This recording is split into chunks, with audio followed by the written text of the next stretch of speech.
Bonjour mon frère, and welcome to the 8-Bit Embassy. And today I've got Pac-Man fever and it's driving me crazy. I don't know if it's a toy or a game or a collectible. Who cares? What it is a pinball machine, and who doesn't like pinball? And there's no mistaking that this is a Pac-Man pinball machine. So straight off, the box is pretty sturdy. It's a nice thing to keep. Good carry handle on the top. And it's a hefty weight, so it's good to have that handle. It's a good solid box with some nice inserts inside it. They've used the license to its fullest extent, I would say, on the packaging and on the table itself. Certainly, they've made full use of the licensed sound effects. We'll get into that in a little bit. Now, this machine retails for around £100. I paid $99.99 for it. And for that money, you would think it would come with a power supply. And I was pleased to see that it does. A genuine AC adapter. Not like most things seem to come these days with a USB lead and you've got to hunt around for the adapter part, rob it from something else. No, a real McCoy AC adapter so you can run it from the mains without having to hunt around. It will also run on batteries, but for me, mains all the way. Let's have a look at the device, see if it's something you'd like to add to your collection. And here is the pinball machine in all its retro glory.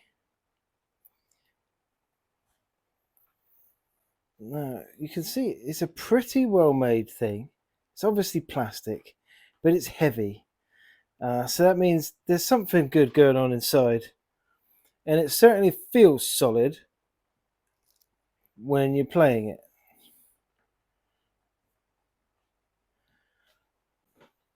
Now, the first thing I'd mention is very little assembly required. The feet, they go on, push on very easily, and they're keyed, so they can only go on one way. But they pull off again as well, so you can easily put it back in the box. The only other bit of assembly is the decals. And that brings me on to my first small niggle, I must say. Firstly, they're paper decals, not vinyl. So you can't reposition them. If you put them down in the wrong place, you tear them if you try to come out, and the glue stays on and the label tears away. And there's very little guidance on where they go. I mean, it tells you roughly where to put them, but considering they are very specifically formed, and they've formed over contours like this, you have to guess where you're putting them down, ready for the next one. And I did end up with a couple of wrinkles that I can't quite get out. I'm normally quite good at decals, but it'd be nice if it told you where the starting point is. So I got a slightly rough finish on mine, which is a little sad, but you know, I don't think it really spoils the thing too much. That is gripe number one. And you see it's just gone into standby, so that's a good feature.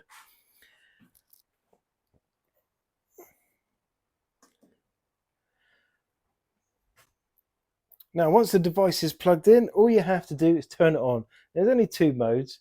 You've got silent mode or sound mode. I'll come back to that in a minute because I do have a couple of things to say on the sound, but just for the sake of this video, I'll put it back onto silent mode and you can see how we play.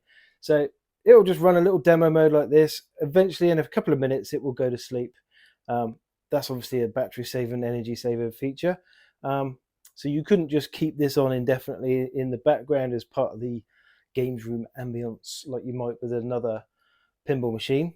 But all you have to do to start a game, press start. It will give you a little countdown and then it will release the ball. And then you go. You can probably hear the game has started.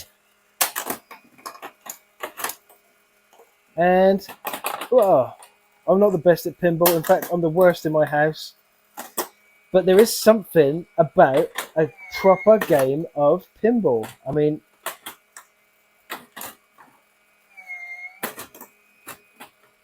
there's lots of pinball games and they're great. I mean, who doesn't like pinball fantasies, pinball dreams and all those things? But It's not like feeling the thunk of these things rattling around, is it, and firing a real ball around.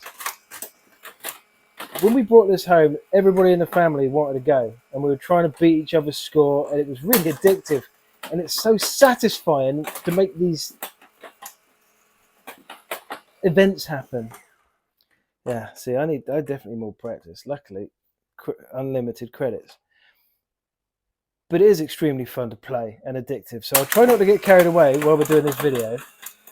But I don't know if it's coming across. You get a real positive thunk from these solenoids and things activated. You can feel it rattle through the whole unit. And it's a joyous, joyous thing to have your own pinball machine in it. I mean, there are toy pinball machines for like 30 quid, what have you. This is better than that by far. So, and knowing how much a genuine pinball machine costs, most of us, even if we had the space, are never gonna own one of those. But yeah, I'm getting a genuine game of pinball. There's a good sense of weight and inertia from this size of ball. If only I was a better player, we'd be alright. But the buttons are solid and responsive. And I really don't know how to play pinball. Right. So anyway, let's get on to my playing it in silence. Well, so you can hear the motors whirring. It's quite loud, but once you're concentrated on the game, not really that bad. Unfortunately, I think they've made a misstep with the sound effects. If you're playing it with sound on, it will play this 3 or 4 second sound loop over and over and over again. You can't reduce the volume. You can only turn it on or off. Okay, but that's a small thing. As we've already said, we're not going to keep this on standby anyway because it will go to power off. Unfortunately, I'm not done with the sound gripes there. You've got these lovely Pac-Man-esque sounds, as you'd expect. But then, for some reason, they've decided that siren noise is necessary all of the time. Not just for a special event or something where it might be relevant. That siren noise, and I know it's a Pac-Man sound, but still, it's still a siren, isn't it? Let's face it. And who wants to sit listening to a siren? I mean, I could deal with that sound if it was there just to, you know, when you trigger a special event or a different mode or something, or you achieve something in the game. But to have it just going indefinitely, it's a no from me. So I prefer to play it in silence.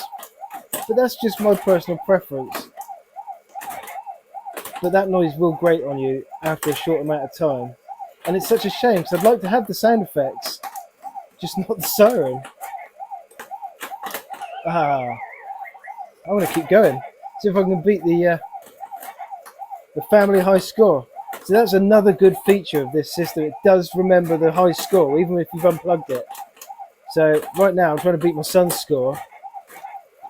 So there you have it. The Pac-Man Pinball Machine does exactly what it says on the tin. It gives you a great game of pinball. That downside for me though, the sound, that is...